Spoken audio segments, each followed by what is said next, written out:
साथे फगुआ झकास लागो हो, कसैया साथे फगुआ झकास लागो हो, कि अरे जानू तोरा बिना फगुआ उदास लागो हो, कि अरे जानू तोरा बिना होलिया उदास लागो हो।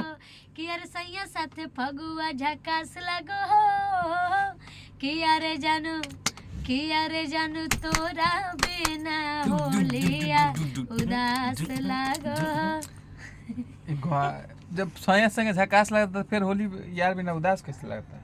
नहीं लइकवा पूछता नहीं, ई गलती कर दी। हाँ वही तो पूछ कि कसैया जोरे अच्छा लड़का फगुआ झकास लागो हो। लड़की का यार बा कहता ओ कि कसैया जोरे फगुआ अरे झकास झकास लागो हो, कि अरे जानू तोरा बिना होलिया उदास लागो हो।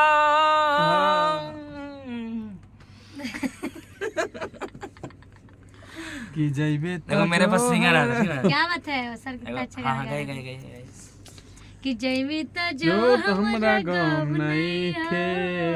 हम भोजपुरी में गाएं हाँ। कि जइबे त जो हमरा गम नहीं खे, तोरा से यार हमार कम नहीं खे। क्या बात है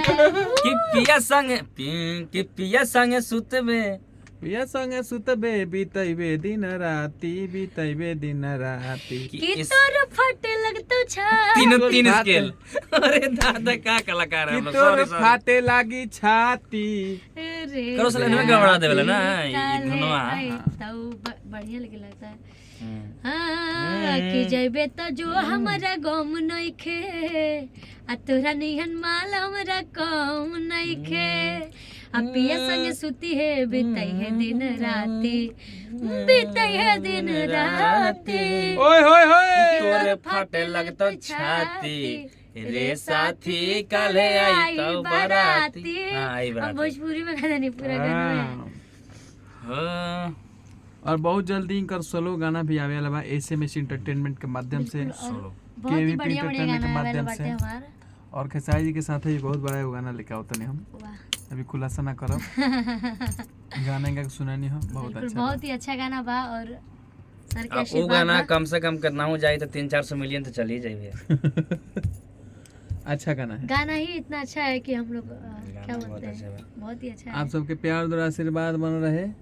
और टिंकू तूफान जी के दूसरा स्टूडियो है, हाँ, और और उस समय वो वाला स्टूडियो बना रहा है वीडियो ना। इस स्टूडियो में का वीडियो आप लोग 1.5 मिलियन बनाए हैं। क्या हाँ, बात वो वाला। बता ली, हाँ, हाँ, धनंजय सर धनंजय शर्मा हम भी लोग थे साथ में। धनंजय भाई वाला। बहुत अच्छा अच्छा गाना हम लोग आज आए तो आप कुछ ज्यादा ही और स्मार्ट लग रहे अरे हम तो आज बहुत अच्छे लग रहे हैं। हैं। हाँ सही में स्मार्ट लगता है। तो आप लोग जितने भी लोग पसंद कर रहे हैं वीडियो को शेयर कर दीजिएगा। ठीक है, बोल रहा था कैसे स्मार्ट लग रहा है।